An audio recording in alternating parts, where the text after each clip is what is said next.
oleh TV Desa dan juga TV Link dan juga live di Instagram dan YouTube Perempuan Tani HKTI. Jangan lupa saya ingatkan bahwa dalam pelatihan ini akan ada giveaway dari Perempuan Tani bagi 4 orang penanya pertama dan juga ada hadiah menarik dari Universitas Indonesia. Universitas terbuka, maaf. Sorry. Selamat sore oleh dari mahasiswa Unisda Lamongan, dari ada Bapak Niko, selamat sore. Ada dari PKK Kelurahan Kebun Jeruk, Ibu Wifiatun, halo selamat sore.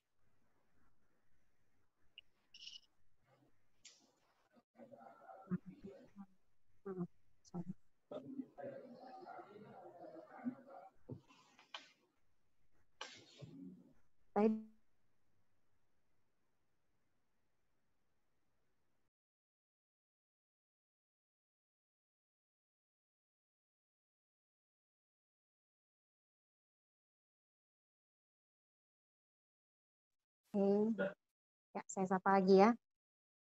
Oke, ada Ibu Utari dari PKK Kecamatan Senen. Selamat sore Ibu. Ada Universitas Terbuka di Tangerang. Halo, selamat sore.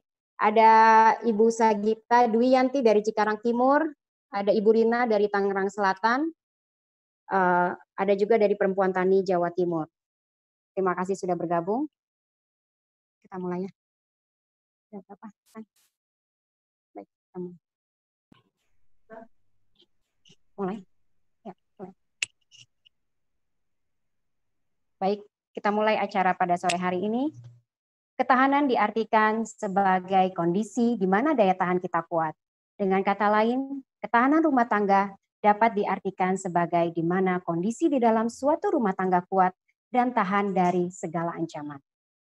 Dengan tujuan memiliki ketahanan rumah tangga yang kokoh, tentunya dibutuhkan beberapa aspek yang perlu kita tingkatkan. Bukan hanya dari segi aspek ekonomi, seberapa banyak penghasilan kita, tetapi lebih kepada aspek ketahanan rumah tangga secara fundamental atau mendasar. Hal-hal yang paling mendasar tentunya seberapa cakap kita menghadapi suatu ancaman dari luar seperti pandemi COVID-19 yang melanda hampir di seluruh negara.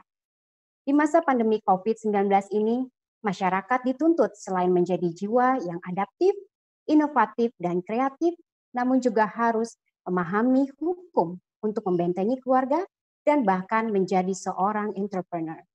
Apalagi saat ini Indonesia sudah masuk dalam pasar bebas ASEAN, yang tentunya menuntut para pelaku usaha untuk lebih detail memperhatikan detail-detail hukum terkait wirausaha.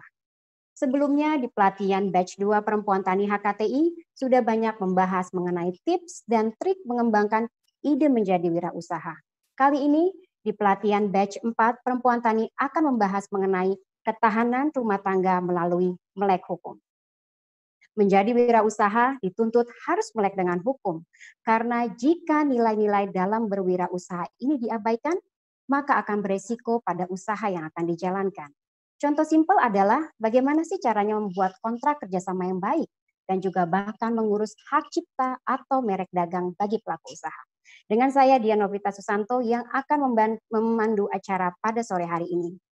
Untuk mempersingkat acara, kita dengarkan sambutan dari Ibu Jaleswari Pramodyawardani selaku Deputi 5 KSP Bidang Polhukam dan HAM. Kita sapa dulu. Halo Ibu Jaleswari. Halo, selamat siang Ibu.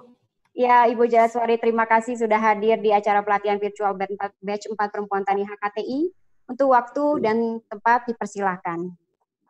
Ya, terima kasih Ibu Dian. Ibu dan Bapak yang saya hormati, Assalamualaikum warahmatullahi wabarakatuh. Selamat siang, salam sejahtera untuk semuanya. Om Swastiastu, Namo Buddhaya, salam kebajikan.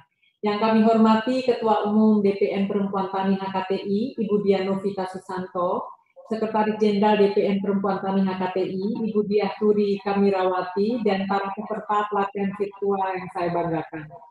Ibu dan Bapak yang saya hormati, merupakan suatu kehormatan bagi saya untuk dapat memberikan kata sambutan dalam rangka pelatihan virtual oleh Dewan Pimpinan Nasional Perempuan Tani, Himpunan Kerukunan Tani Indonesia atau HKTI dengan tema ketahanan keluarga melalui pelatihan virtual melek hukum pada siang hari yang berbahagia ini.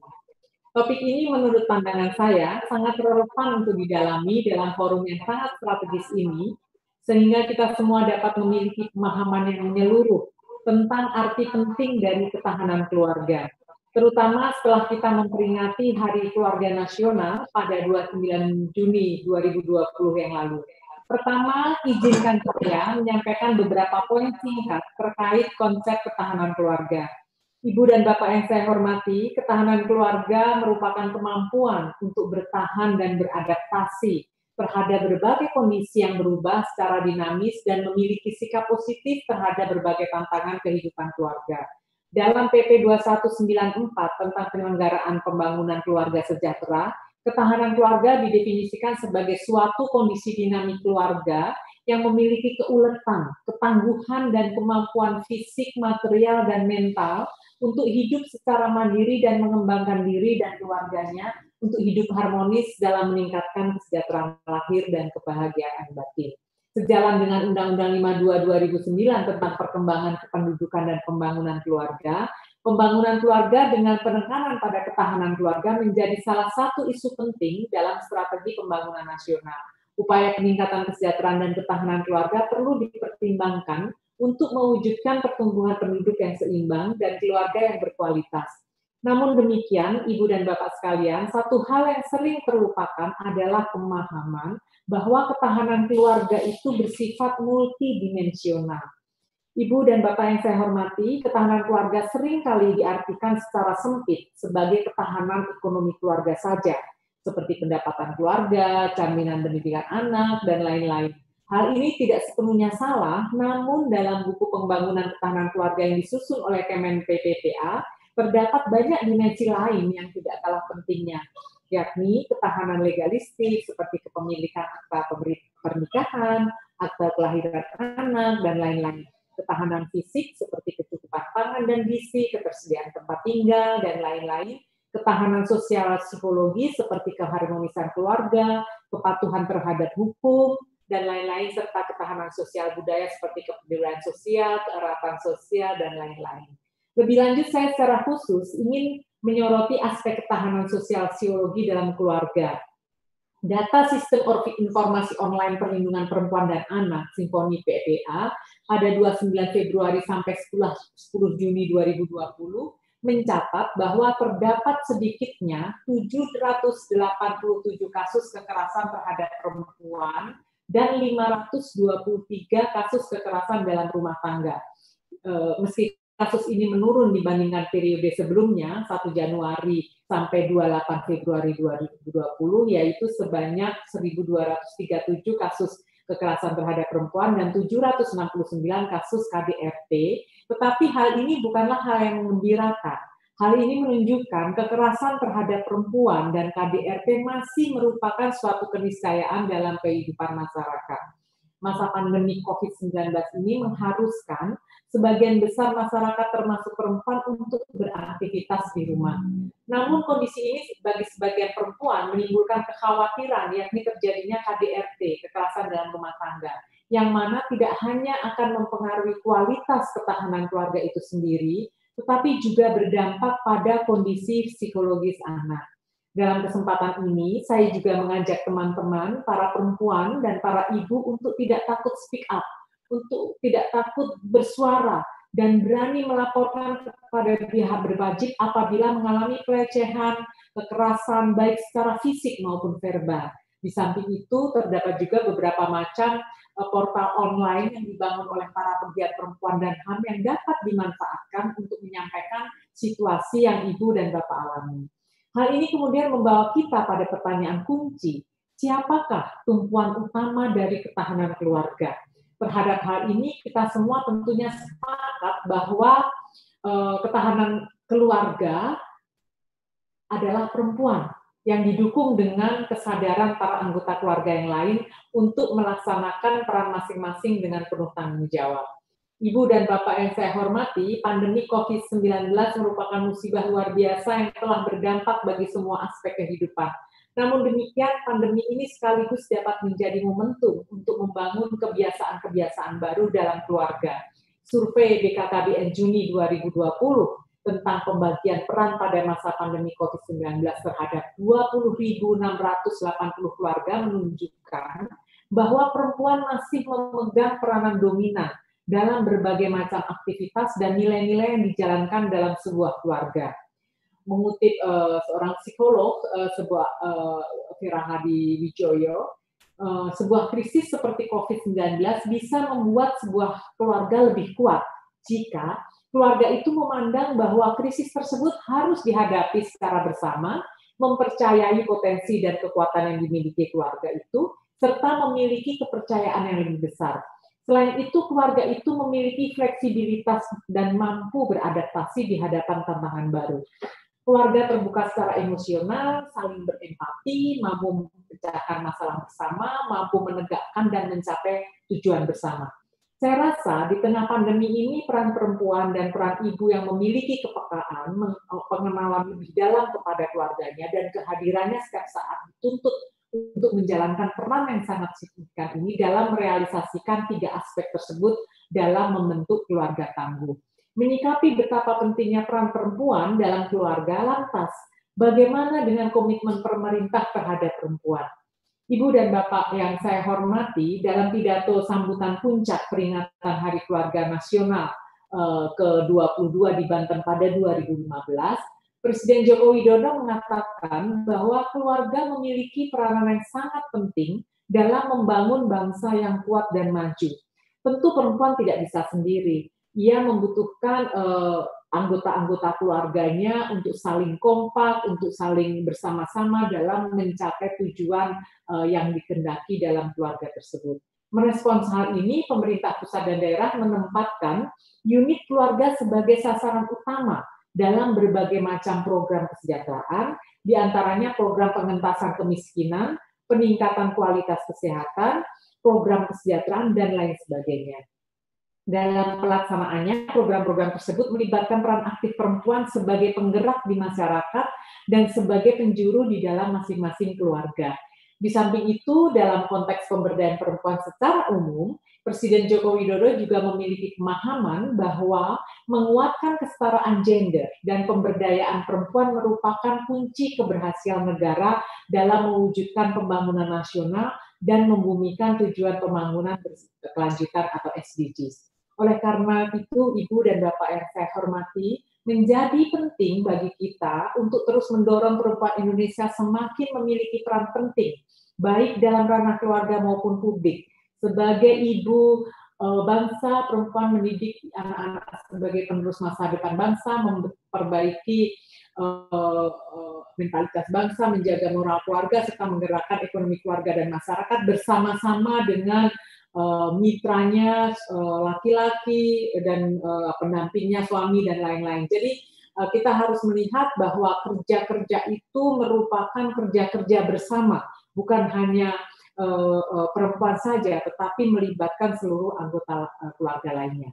Hal ini diwujudkan dengan beberapa strategi, diantaranya meningkatkan keterlibatan perempuan dalam politik, pemerintahan dan pembangunan, menguatkan perencanaan dan penganggaran responsif gender, meningkatkan akses perempuan atau ibu untuk mendapatkan pelayanan kesehatan dan kesehatan reproduksi, terutama untuk menurunkan angka kematian ibu, dan meningkatkan akses anak-anak perempuan untuk memperoleh pendidikan. Dan yang tak kurang penting lagi, memfasilitasi peran perempuan ibu dalam penguatan ekonomi keluarga, memfasilitasi perempuan untuk mengakses teknologi, pembiayaan, dan pendampingan inovasi, termasuk untuk merintis usaha dan menjadi wirausahawan, meningkatkan perlindungan terhadap perempuan dari segala bentuk kekerasan dan tindakan diskriminatif, dan tentu saja melibatkan perempuan atau ibu dalam menjaga tumbuh kembang anak serta pendidikan karakter dalam keluarga bersama-sama anggota keluarga lainnya.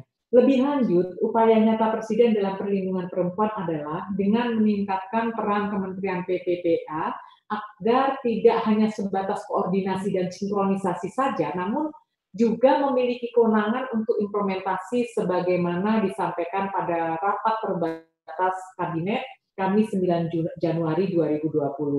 Bercermin pada fakta-fakta tersebut, bagaimana peran HKTI dalam mengisi ruang guna mendorong pemahaman tentang ketahanan keluarga. Ibu dan Bapak yang saya hormati, HKTI sebagai organisasi utama di Indonesia yang bergerak di bidang agraria dan memberi pelatihan dalam bidang pertanian, memiliki peran yang amat penting dan strategis dalam mempromosikan ketahanan keluarga.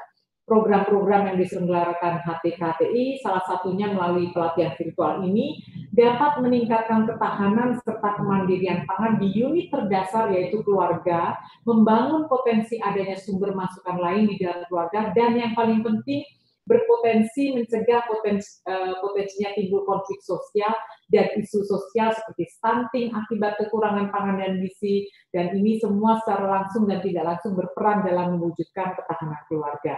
Lebih lanjut, saya rasa HKTI secara khusus, perempuan tani HKTI juga memiliki peran penting dalam membangun solidaritas antar kaum tani perempuan. Namun hal utama yang saya tekankan di sini adalah perempuan tani HKTI menegaskan bahwa perempuan adalah kekuatan dan tulang punggung penunjang bangsa dan keluarga. Meminjam semboyan HKTI, mari kita bersama hidup rukun, tentram bahagia, adil makmur, merata. Terima kasih. Wassalamualaikum warahmatullahi wabarakatuh. Semoga Tuhan memberkati. Om Santi Santi Om. Namo Buddhaya. Salam kebajikan. Ya, terima kasih Ibu Jaleswari Pramodyawardhani. Tahan dulu di situ Bu. Kita membuka pertanyaan bagi 3 orang yang ingin bertanya kepada Ibu Jaleswari. Ada pertanyaan Bu dari Ibu Priyastuti. Ibu boleh bertanya, kira-kira badan hukum yang cocok dan efisien untuk UKM dan untuk pengurusannya? Oke, ini kayaknya, oke, yang lain aja nih Bu, kayaknya nggak nyambung. Kira-kira keuntungan UMKM berbadan hukum apa aja ya Bu ya?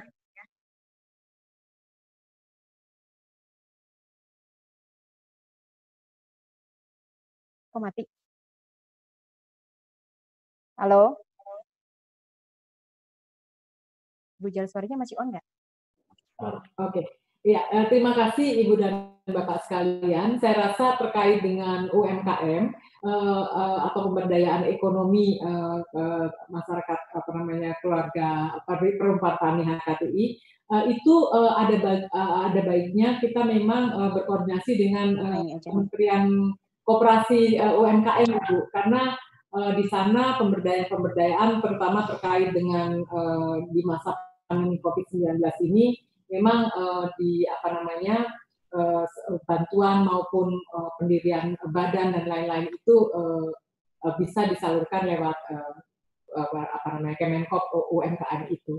Tetapi intinya adalah sebetulnya di masa pandemi COVID-19 ini memang peran masyarakat dalam bersama-sama untuk menggerakkan ekonomi lokal itu menjadi sesuatu yang sangat penting sekali, karena di masa pandemi COVID-19 ini kita mengetahui bahwa situasinya memang sulit untuk bergerak tidak seperti yang dulu sebelum COVID. Jadi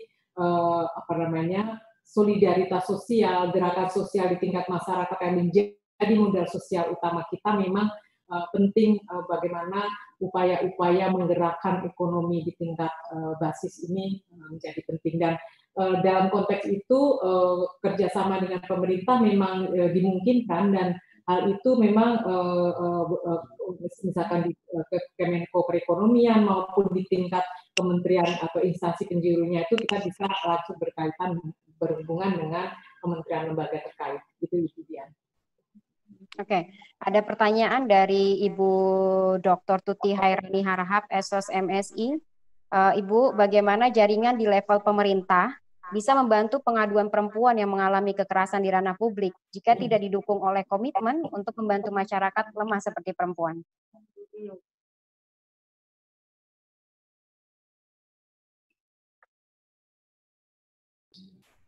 Ya, terima kasih Ibu Dian. Saya rasa seperti yang kita sampaikan bersama, ternyata memang di masa pandemi COVID-19 ini, angka kekerasan terhadap perempuan maupun kekerasan dalam rumah tangga itu ternyata konstan dan malah di tempat tertentu itu cenderung naik. Itu artinya apa?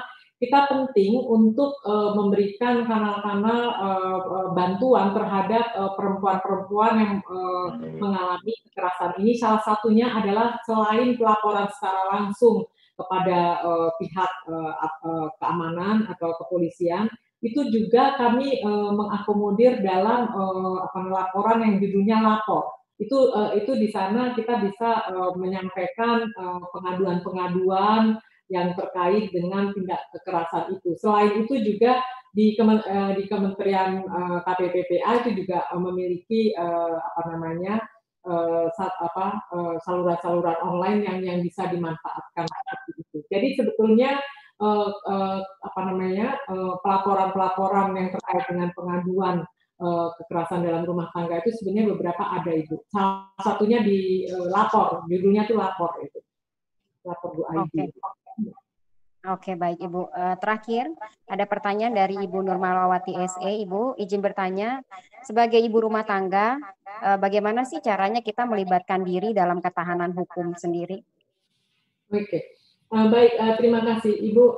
Saya rasa itu pertanyaan yang sangat baik sekali, bahwa pasti selalu ada yang bisa dilakukan bahkan di tingkat rumah tangga sebagai unit terkecil keluarga, bahwa kesadaran tentang hak, tentang bagaimana hukum itu disadari atau dipahamkan dalam keluarga itu menjadi penting. Sebagai contoh kecil adalah misalnya terjadi kekerasan dalam rumah tangga, entah itu terhadap anak, entah itu terhadap perempuan, terhadap istri, itu saya rasa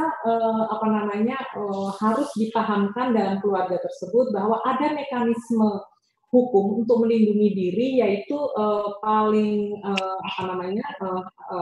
yang paling bisa dilakukan adalah melalui pelaporan-pelaporan itu, Bu. Jadi kita jangan takut untuk berbicara ketika terkait dengan hak-hak dasar kita, yang itu tadi tidak ada seorang pun yang boleh melakukan kekerasan terhadap diri kita sendiri, gitu ya.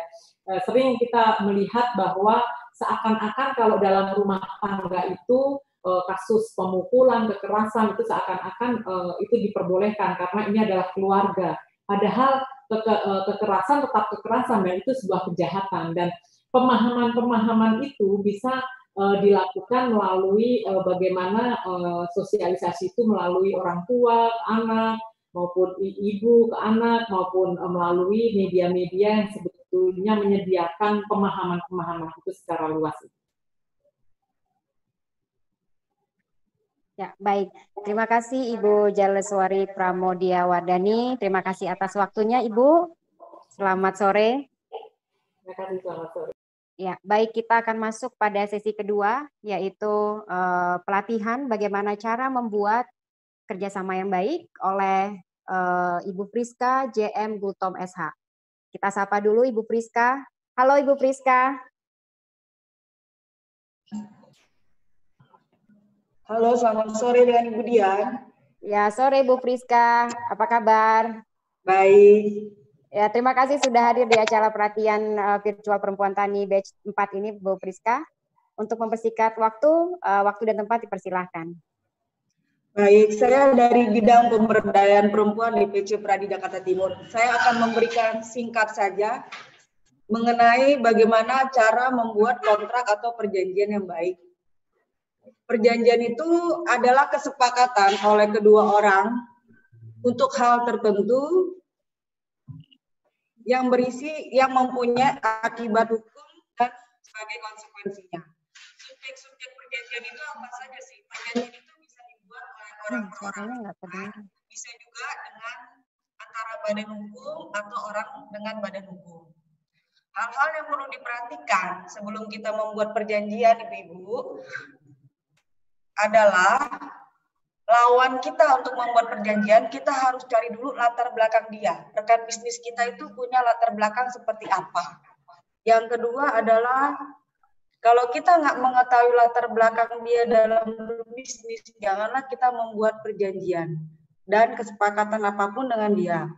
Yang kedua, buatlah perjanjian itu dengan bahasa yang lugas, jelas, dan tegas. Jadi tidak bisa diinterpretasikan oleh berbagai macam artian. Yang ketiga, dalam membuat perjanjian saya menyarankan untuk selalu menghadirkan saksi. Tapi apabila perjanjian itu dibuat di hadapan notaris, saksi tidak diperlukan. Yang keempat, apabila ada pihak yang tidak mau dibuat perjanjian, maka lebih baik kita tidak usah mengadakan perjanjian dengan orang tersebut. Apa sih tujuan kita dalam membuat perjanjian? Perjanjian itu membuat para pihak yang akan bekerja sama itu merasa aman dan nyaman. Karena segala hal yang ada di situ sudah diatur dengan jelas, lugas, dan tegas.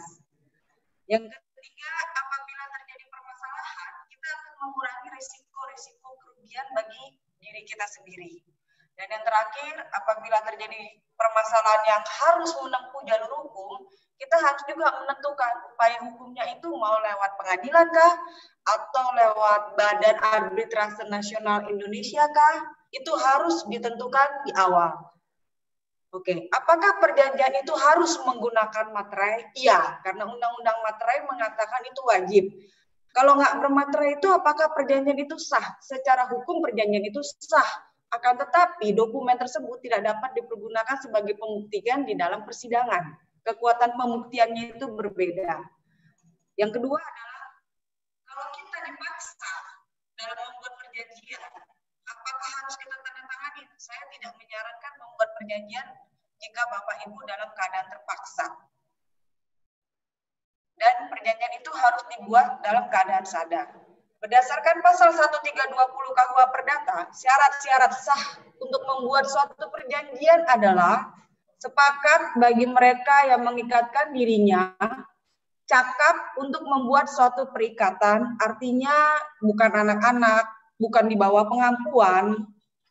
Ketiga, perjanjian itu harus berisi suatu hal yang tertentu. Yang keempat, perjanjian itu harus kausanya itu harus yang halal. Jadi kalau yang tidak halal itu bisa dibatalkan. Ciri-ciri perjanjian kerjasama yang baik, draft kontraknya itu terdapat judul kontrak yang ditulis dengan singkat, jelas, dan padat.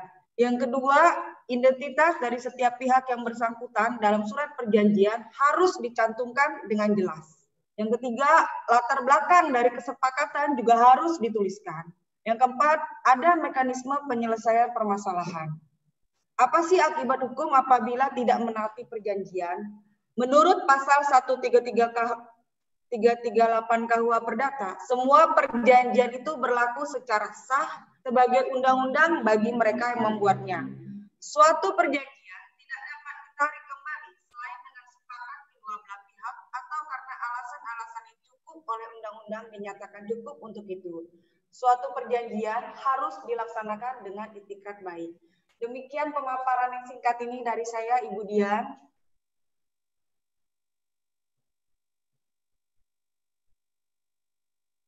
Halo.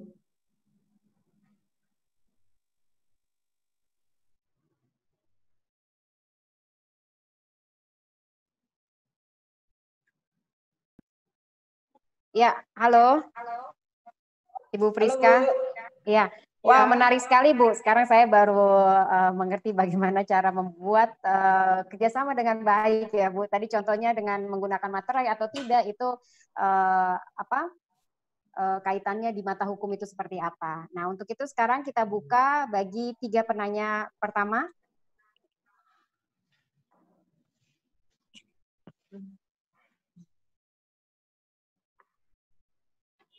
Ya.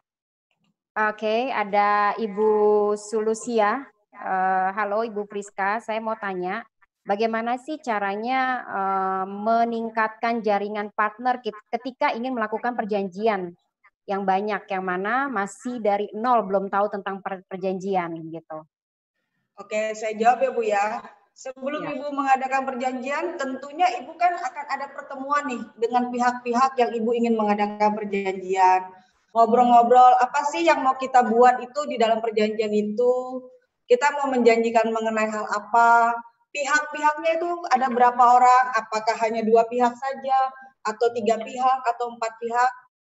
Itu harus diadakan pertemuan terlebih dahulu, Bu. Dibahas terlebih dahulu hal-hal apa saja yang mau kita masukkan di dalam perjanjian tersebut. Ya, namanya kita kan mau bisnis, mau kerjasama dengan orang lain. Tentunya kan tidak satu kali pertemuan.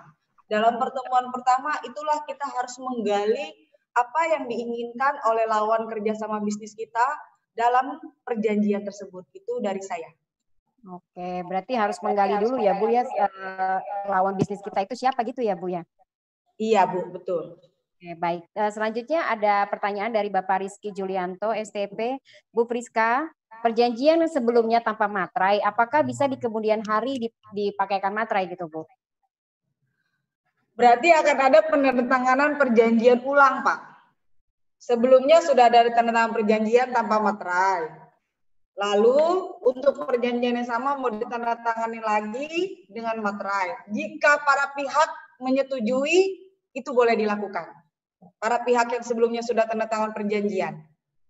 Jadi harus sepakat dulu para pihak yang ada di dalam perjanjian itu. Oke, dengan kata lain masih bisa ya Bu ya untuk menyusul materai di kemudian hari ya Bu Priska? Bisa Bu. Aduh, ini pertanyaan banyak banget nih Bu Priska. Saya bacakan lagi. Pertanyaan dari Bapak Agung Suprayitno. Ibu, kalau perjanjian di tingkat desa, apakah perlu ada kepala desa yang harus mengetahuinya? Perlu Pak, wajib. Karena jikalau terjadi permasalahan, maka kepala desa itu akan menjadi saksi. Oke, cukup Sudah ya Bu? saya jawab Bu. Ya. Oke, saya buka pertanyaan lagi Bu. Dari Ibu Verlinda Yuldriani. Izin bertanya, Ibu, fakta di lapangan bahwa ada beberapa pekerjaan yang diputuskan sepihak, bahwa tidak boleh dan tidak bisa dilakukan oleh kaum perempuan karena dianggap tidak mampu dan dikategorikan kaum lemah. Bagaimana pandangan seperti ini supaya tidak terjadi lagi di kalangan masyarakat, supaya perempuan mendapatkan hak yang setara? Kalau dibilang tindakan preventif itu sulit, tapi jika hal itu sudah terjadi,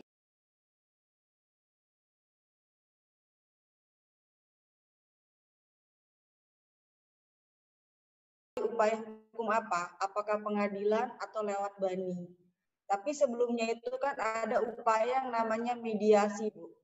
Mediasi itu ya kita musyawarah mufakat dulu. Kenapa perjanjian ini diputuskan secara sepihak? Kalau masih bisa kita selesaikan secara musyawarah dan mufakat, baiknya kita selesaikan secara musyawarah mufakat. Oke, baik. Ada lagi pertanyaan dari, saya bacakan dua penanya lagi ya Bu Priska ya. Baik Bu. Dari Pak Erwin Situmorang, selamat sore, izin bertanya, apakah ada bantuan hukum yang diberikan kepada masyarakat yang kurang mampu di wilayah Jakarta di bidang pemberdayaan perempuan, khususnya di DPC Pradi Jakarta Timur? Oh, itu ada Pak. Itu bisa datang ke DPC Pradi Jakarta Timur. Kita kantornya ada di Cipinang, memberikan bantuan hukum, baik itu konsultasi, ataupun kalau ada masalah hukum, kami bidang pemberdayaan perempuan ada di DPC Pradi Jakarta Timur di Jalan Cipinang Raya. Oke, baik. Terakhir Bu Priska, ada pertanyaan dari Bapak Sumartono. Ibu, perjanjian hutang piutang seringkali melibatkan pihak yang tidak paham hukum. Langsung diminta tanda tangan saja, sehingga yang bersangkutan sering sebagai pihak yang dirugikan. Nah, menurut pandangan Ibu, bagaimana sih menanggapi kejadian seperti ini? Kalau ternyata ada perjanjian yang kita tidak baca atau dipaksa, dan kita baru sadar, ya kita lakukan pembatalan perjanjian, Pak. Tapi saya menyarankan kepada semua audiens yang ada di sini, sebelum kita menandatangani suatu dokumen, entah itu apapun juga, lebih baik dibaca. Kalaupun ada hal yang tidak sepakat, lebih baik kita tunda penandatanganannya. Misalnya harus dibicarakan dulu dengan pihak keluarga, harus dipertimbangkan dulu. Jadi kalaupun ada harus tanda tangan hari ini perjanjian ini, kalau bapak-bapak atau audiens yang lain tidak yakin, saya tidak menyarankan untuk ditandatangani. Karena apa? Itu akan berakibat panjang ke depan ketika bermasalah. Kan nggak bisa kita bilang, oh saya dipaksa pada saat itu. Pemaksaan itu kan harus dibuktikan, Pak. Pemaksaan itu kalau tidak dibuktikan itu tidak bisa untuk sebagai alasan membatalkan suatu perjanjian. Demikian dari saya, Ibu Dian. Ya, Baik, terima kasih Bu Friska, menarik sekali perbincangan kita pada sore hari ini. Terima kasih atas waktunya. Tidak lupa Sama-sama, Ibu. terima kasih Bu Friska. Tidak lupa saya ingatkan selalu bahwa acara pelatihan virtual batch 4 Perempuan Tani ini disiarkan langsung live oleh TV Desa dan juga TV Link, dan juga live di IG Perempuan Tani dan juga YouTube Perempuan Tani. Ada giveaway dari Perempuan Tani bagi 4 penanya pertama dan juga giveaway dari Universitas Terbuka sebanyak 5 paket. Untuk itu, untuk mempersingkat acara, kita masuk pada sesi ketiga, yaitu sambutan oleh Bapak Rektor Universitas Terbuka, Bapak Ojat Darojat. Waktu dan tempat dipersilahkan.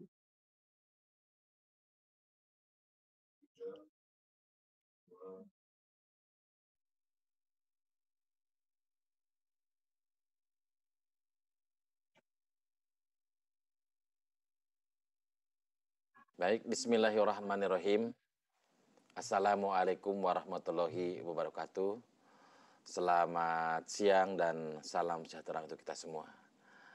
Pertama-tama saya ingin mengucapkan terima kasih atas undangan yang telah diberikan pada saya untuk ikut berbicara sebagai salah satu narasumber di Perempuan Tani HKTI, Himpunan Kerukunan Tani Indonesia. Yang saya hormati Bapak Menteri Hukum dan HAM RI, Bapak Profesor Yasona Lauli SH MSc PhD. Juga yang saya hormati Ibu Friska Jamgultom SH selaku Wakil Bidang Pemberdayaan Perempuan DPC di Jakarta Timur. Bapak Lexindo Hakim SH MHMKN sebagai moderator, juga Ibu Dianovita Susanto yang sekaligus juga sebagai Ketua Umum Perempuan Tani HKTI. Bapak dan Ibu sekalian yang saya hormati, pertama-tama kita panjatkan puji serta syukur kehadirat Allah Subhanahu wa Ta'ala, Tuhan Yang Maha Kuasa, atas limpahan rahmat dan anugerahnya sehingga kita bisa bertemu secara virtual pada saat ini. Sesuai dengan tema yang diberikan pada saat ini, yaitu terkait dengan ketahanan keluarga melalui literasi hukum atau melek hukum, seperti tertuang di dalam Undang-Undang Dasar Negara Republik Indonesia tahun 1945 bahwa negara kita, negara Indonesia merupakan negara hukum.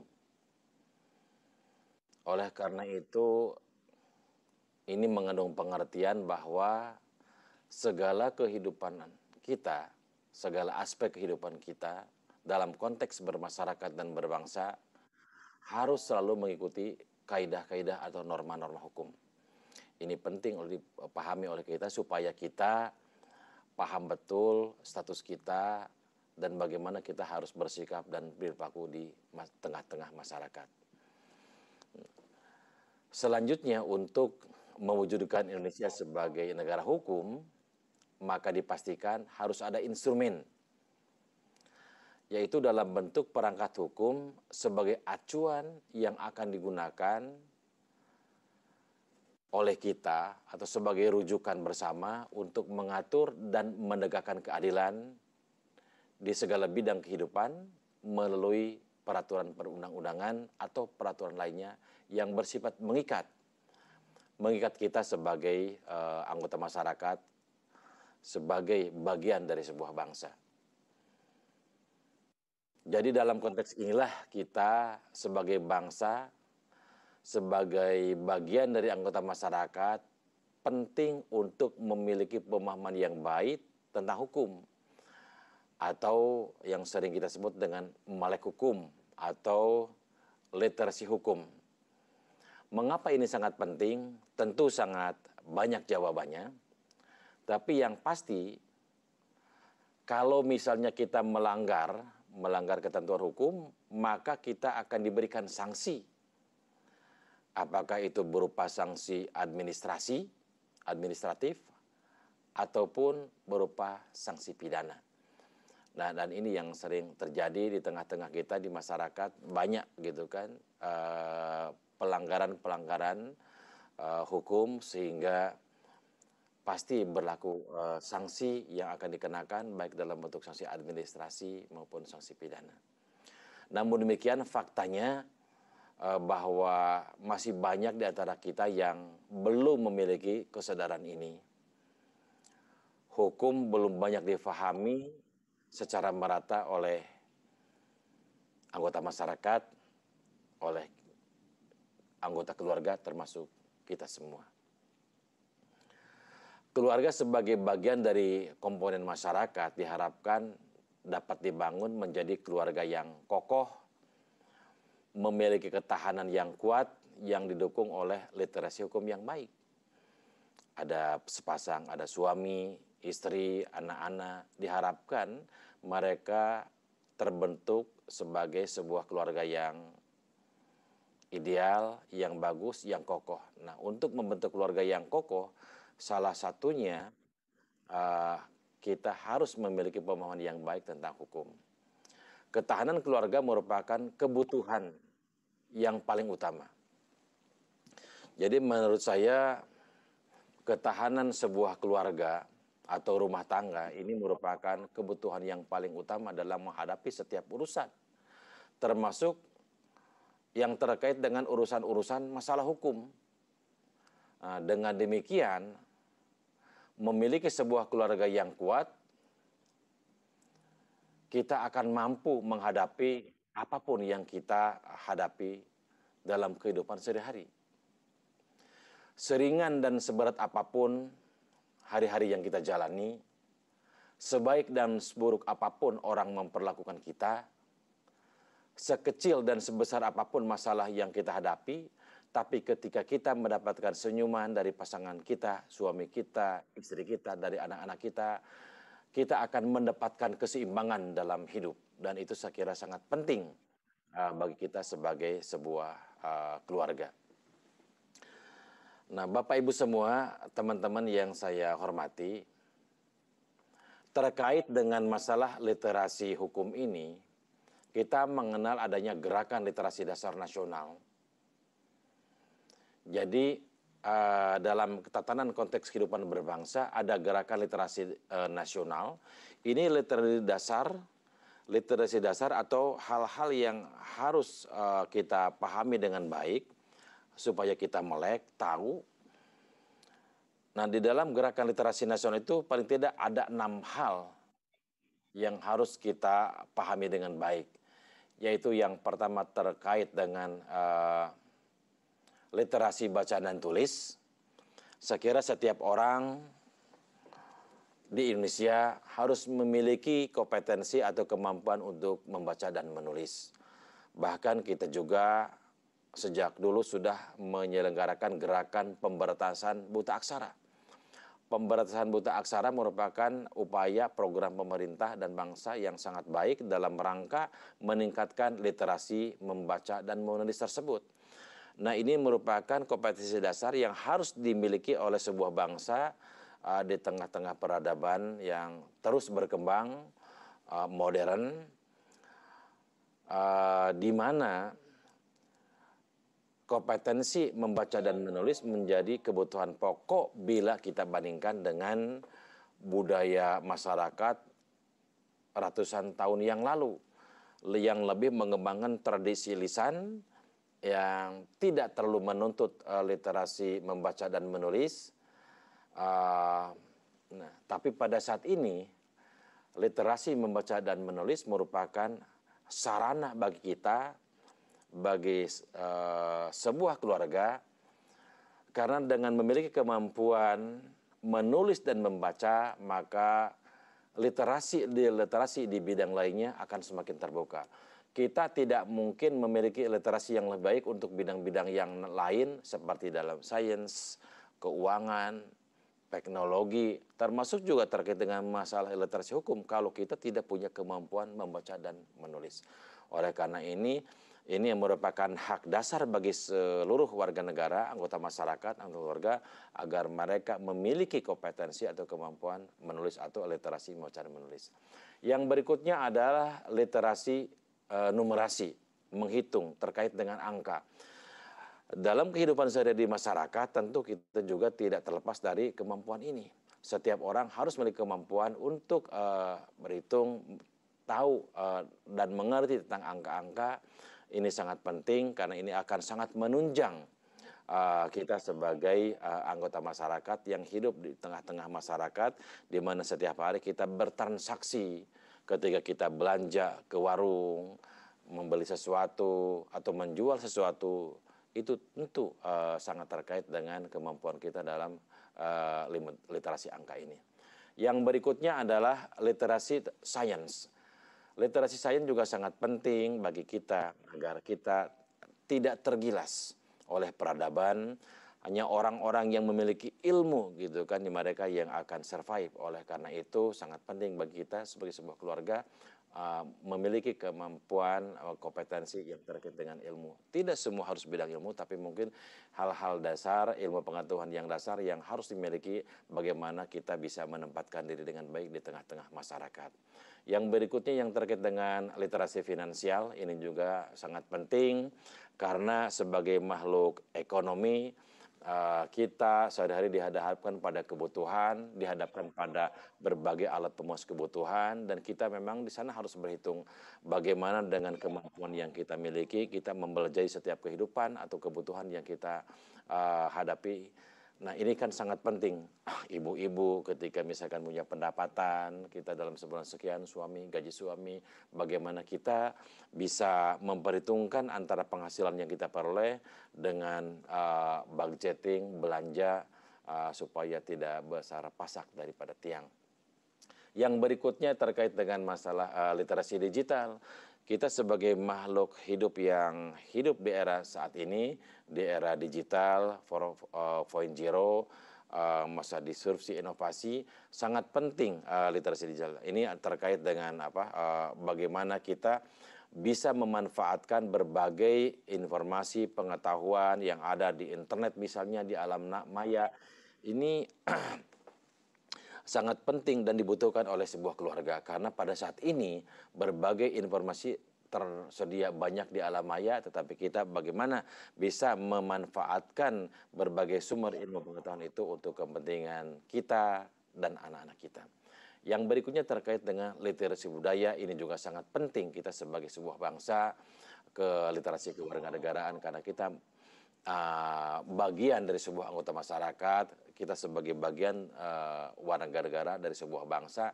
Oleh karena itu sangat penting bagi kita untuk memahami budaya, kultur. Bukan hanya misalnya seperti contoh masyarakat Jawa juga harus paham bagaimana kultur masyarakat kita yang ada di Sumatera, di Kalimantan, dan sebaliknya masyarakat di Irian Jaya bisa juga paham dan mengerti tentang budaya yang tumbuh di pulau-pulau besar lainnya seperti di Kalimantan, di Sulawesi, Jawa, dan seterusnya. Nah, berikutnya adalah terkait dengan bagaimana literasi hukum ini dikaitkan dengan kehidupan yang semakin modern. Kehidupan modern tentu menuntut setiap individu memiliki kecakapan atau yang tadi saya katakan dengan literasi tersebut dalam berbagai aspek kehidupan. Tidak hanya sekedar cukup bisa membaca dan menulis, tetapi juga dalam konteks saat ini gitu sangat penting bagi kita untuk memiliki kemampuan atau memiliki pemahaman yang baik tentang hukum. Jadi kalau tadi ada literasi dasar, ada 6 termasuk literasi membaca dan menulis sebagai literasi dasar, maka pada saat ini ketika kita berinteraksi sebagai sebuah anggota masyarakat, sebagai sebuah bangsa, dan negara kita adalah negara yang berdasarkan atas hukum, maka sangat penting bagi sebuah anggota keluarga untuk memiliki pemahaman yang baik tentang hukum. Ini sangat terkait dengan literasi hukum atau legal literacy. Legal literacy merupakan salah satu aspek penting dalam sisi kehidupan, dalam konteks kehidupan bermasyarakat dan berbangsa. Berikutnya saya ingin memberikan gambaran tentang literasi hukum agar kita semua memiliki gambaran. Tentu teman-teman semua sudah memiliki banyak pemahaman yang terkait dengan literasi hukum. Literasi hukum adalah kecakapan yang terkait dengan pengetahuan, keterampilan, dan kecakapan mengenai hukum. Itu adalah literasi hukum.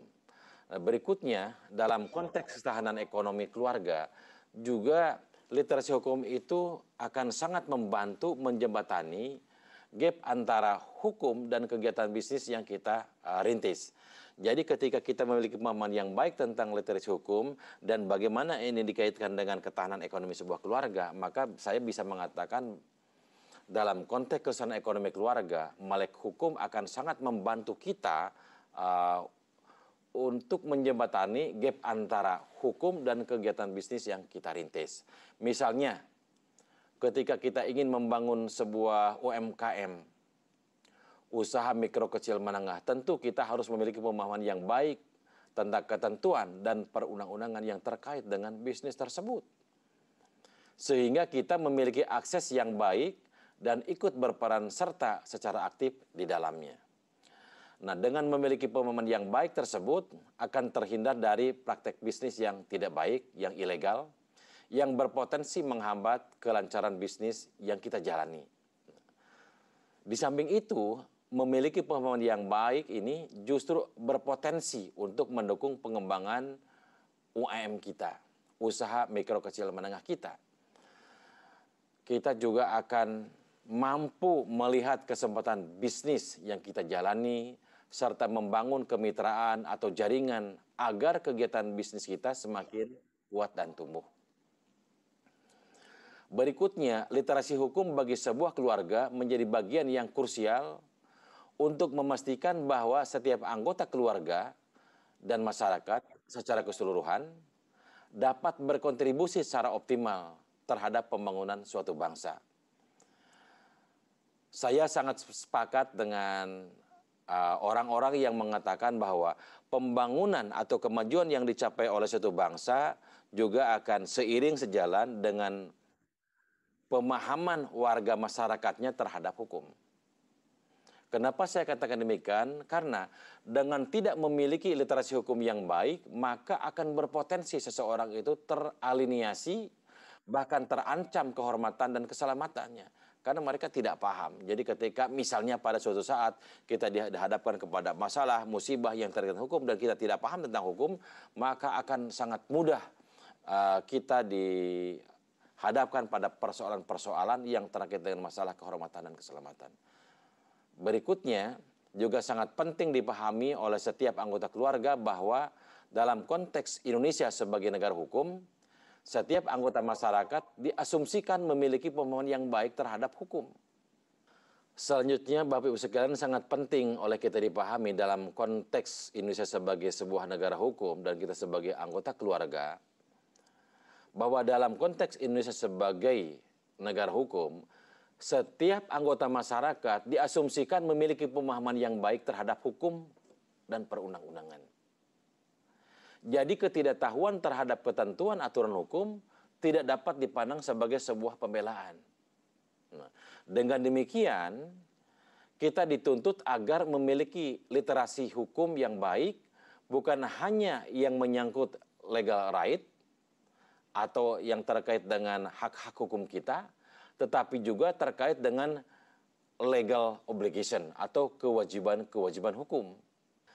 Tanpa memiliki legal literasi, hampir dapat dipastikan kita akan kehilangan hak dan akan termarginalkan di dalam kehidupan masyarakat.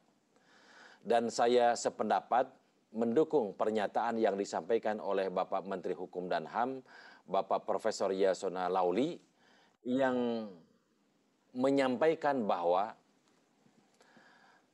kesadaran hukum berkorelasi positif dengan kemajuan suatu bangsa. Semakin banyak warga yang patuh dan sadar akan hukum, maka negara tersebut akan semakin maju. Beliau menyampaikan bahwa semakin tinggi kesadaran hukum masyarakat sebuah bangsa, maka semakin maju negara tersebut. Bapak dan Ibu sekalian, itulah yang dapat saya sampaikan dalam kesempatan ini. Mudah-mudahan forum ini semakin tumbuh dan berkembang, dan saya sangat merasa terhormat mendapat undangan dari Perempuan Tani HKTI. Mudah-mudahan organisasi perempuan tani HKTI Indonesia semakin maju. Sekian, terima kasih. Assalamualaikum warahmatullahi wabarakatuh.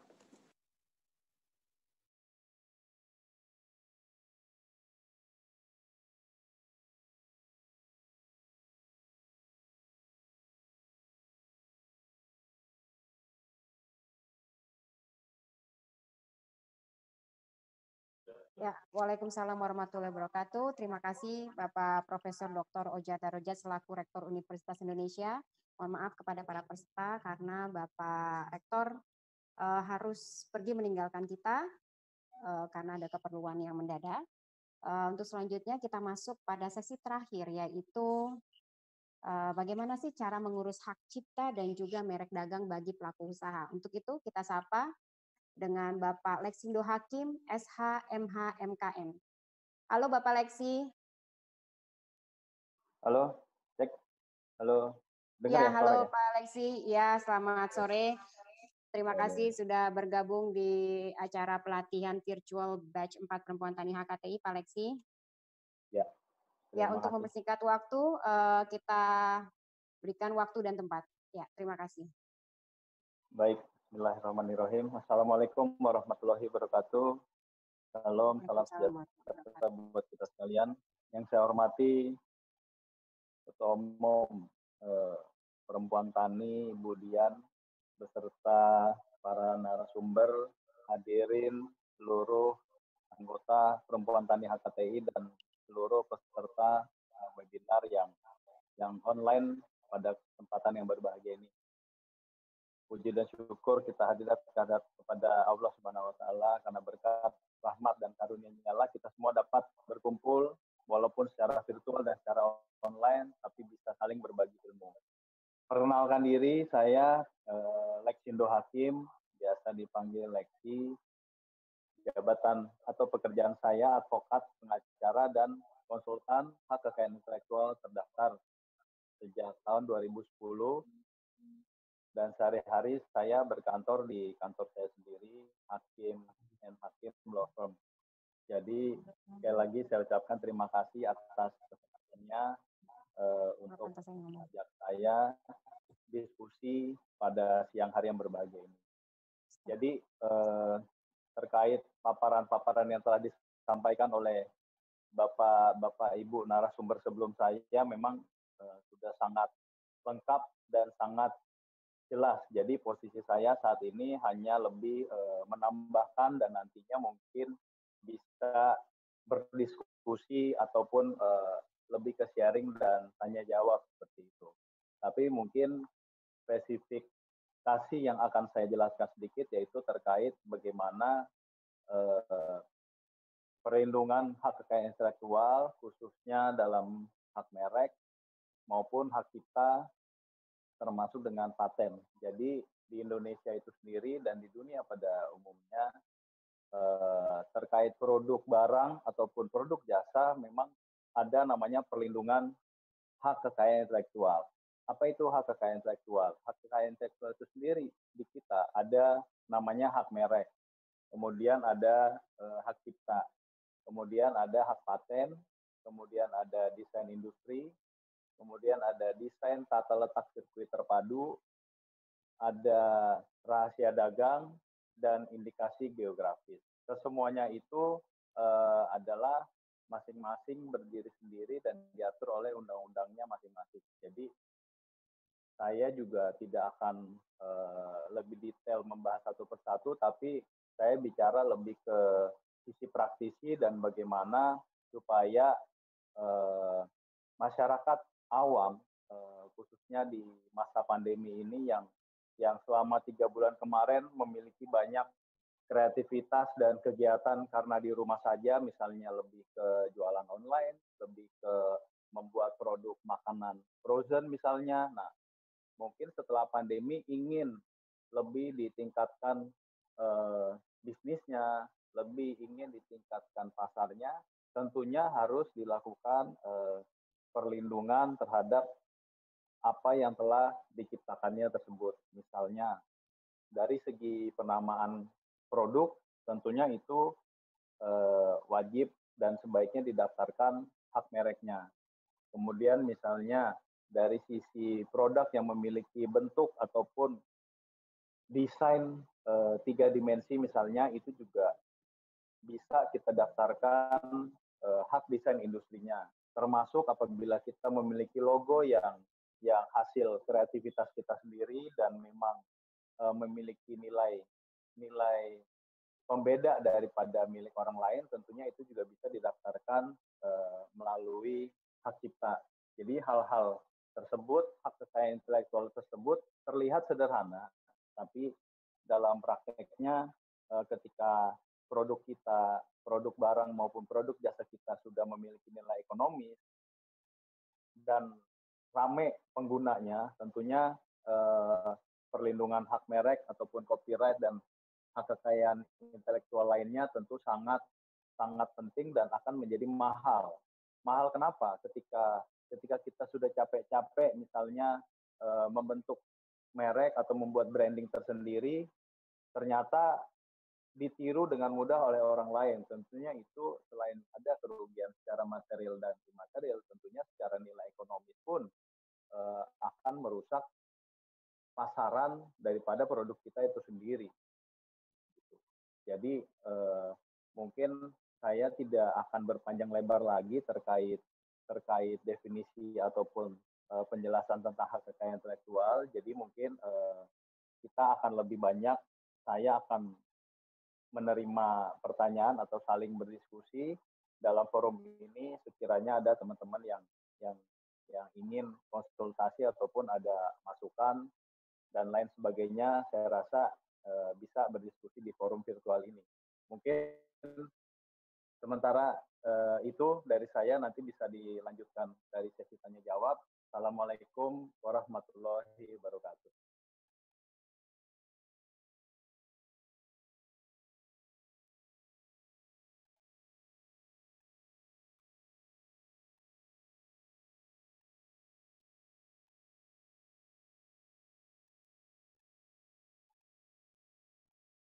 Iya, mohon maaf, mungkin kalau ada chatting dan teks,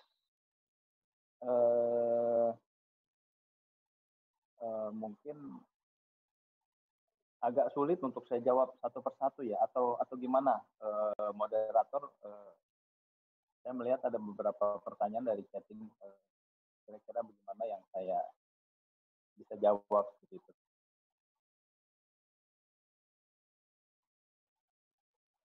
Tunggu ulang ya. Halo, ya mohon maaf tadi saya sempat ada gangguan nih Pak Alexi. Ya untuk informasi juga kepada para peserta bahwa Pak Alexindo Hakim SH MHMKN ini juga sebagai staf ahli Sekretariat Negara. Tidak lupa saya infokan bahwa acara pada sore hari ini disiarkan live secara langsung oleh TV Desa dan juga TV Link, dan juga live di IG Perempuan Tani maupun YouTube Perempuan Tani. Dan juga ada giveaway dari Perempuan Tani bagi 5 penanya pertama dan juga paket dari Universitas Terbuka sebanyak 5 paket. Ya, untuk itu kita buka penanya pada sore hari ini. Tunggu sebentar ya Pak Alexi. Ya.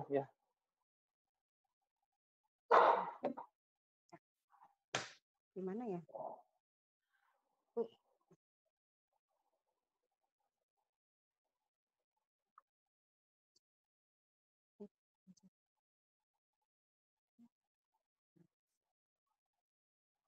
Chatnya nggak ada di sini.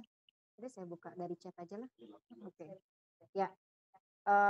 Assalamualaikum Pak. Gimana sih cara untuk mendapatkan hak cipta agar produk usaha kita nggak diakuin orang? Gimana Pak Lexi?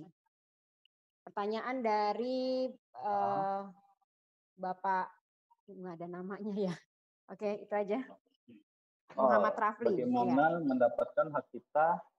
Ya, agar tidak diakui oleh orang lain. Kita tidak diakui orang. Baik. Waalaikumsalam. Jadi untuk mendaftarkan hak cipta itu memang berbeda dengan mendaftarkan hak kekayaan intelektual lainnya. Kalau hak cipta itu lebih pencatatan saja, begitu. Jadi dalam hak cipta siapapun yang memiliki ide atau gagasan yang bisa dilindungi oleh hak cipta itu langsung sebetulnya bisa langsung dianggap sebagai pemilik hak cipta itu sendiri. Dan inisiatif untuk mendaftarkan hak cipta melalui Departemen Hukum dan HAM itu lebih sifatnya hanya pencatatan saja. Jadi tidak ada istilah wajib mendaftar hak cipta, karena hak cipta itu muncul ketika ide dari seseorang itu diumumkan kepada publik seperti itu. Ya, baik. Selanjutnya ada pertanyaan dari Bapak Rizky Julianto. Pak Lexindo, mohon penjelasan dong, kapan sih waktu yang tepat untuk membuat hak merek jual?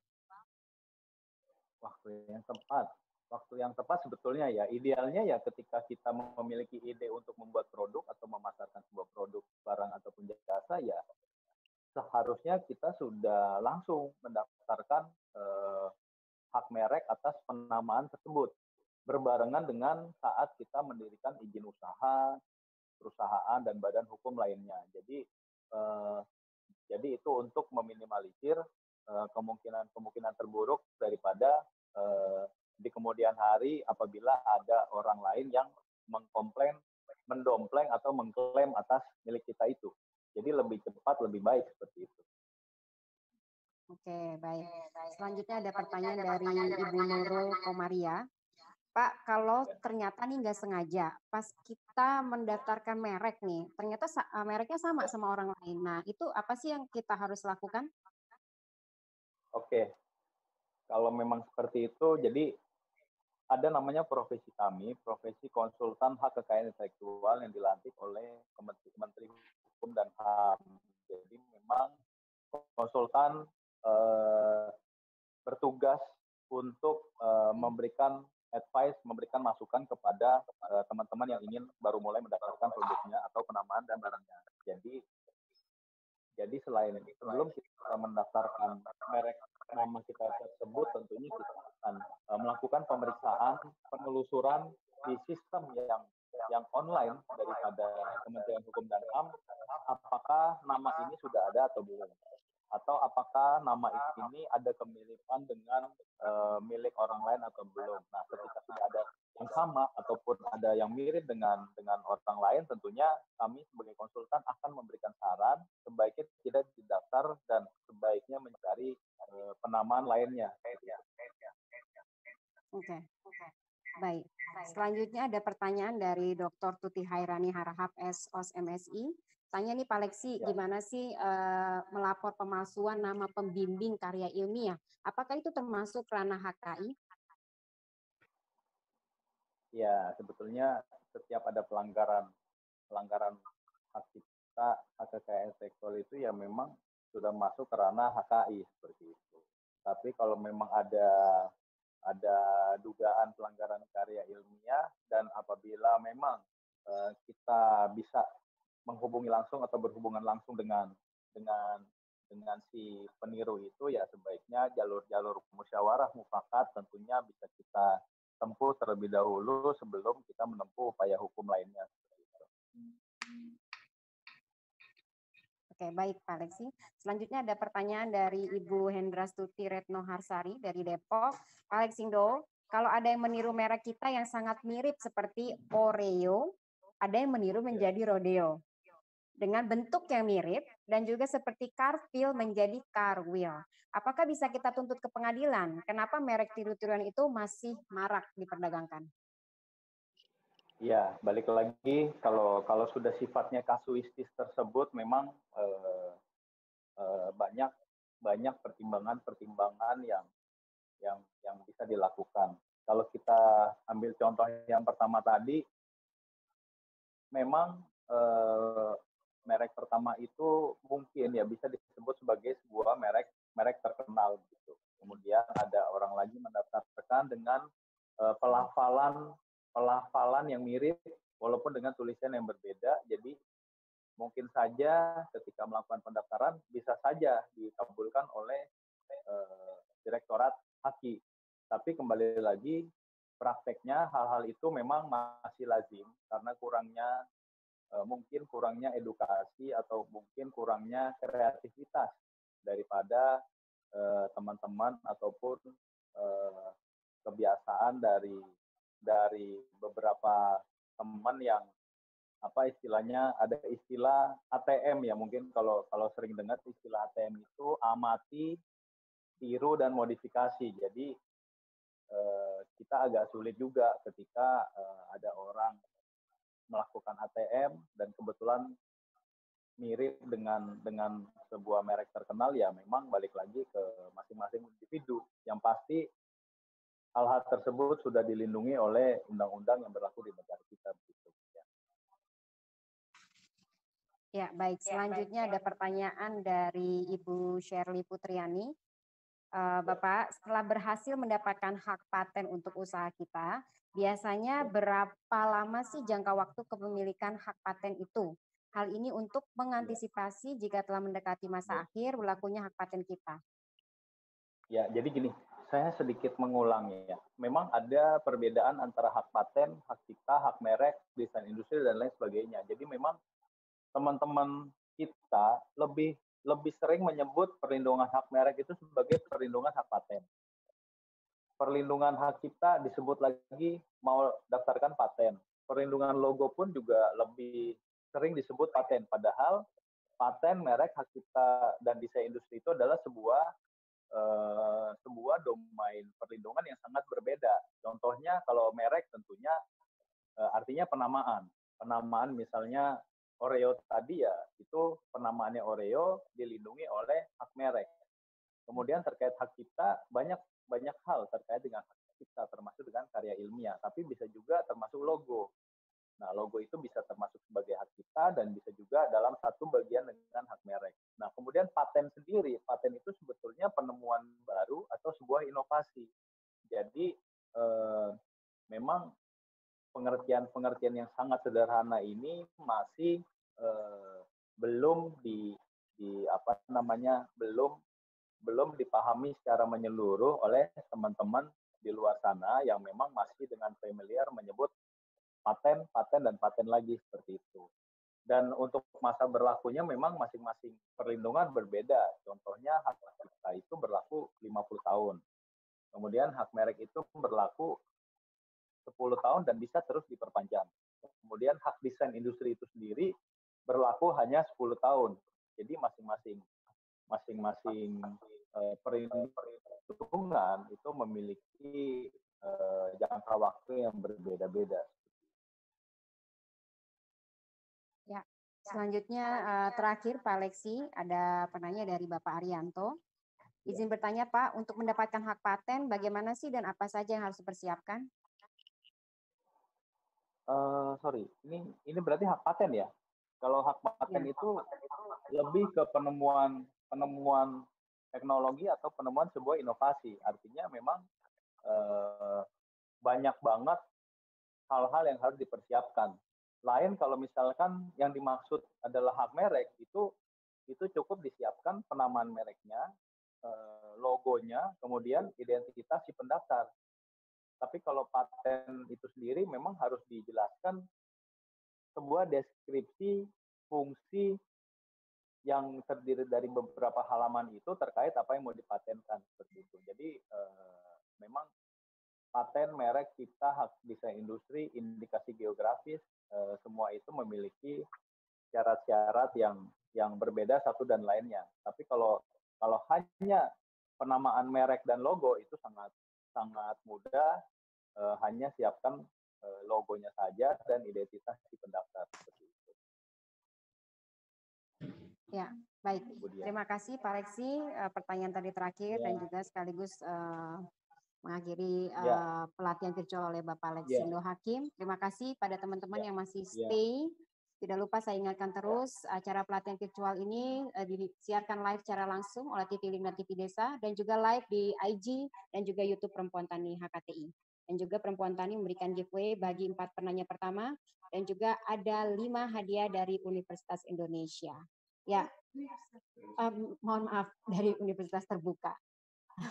Ya, mari teman-teman melek hukum, karena untuk membentengi keluarga kita dan juga untuk usaha kita. Terima kasih yang masih stay tune.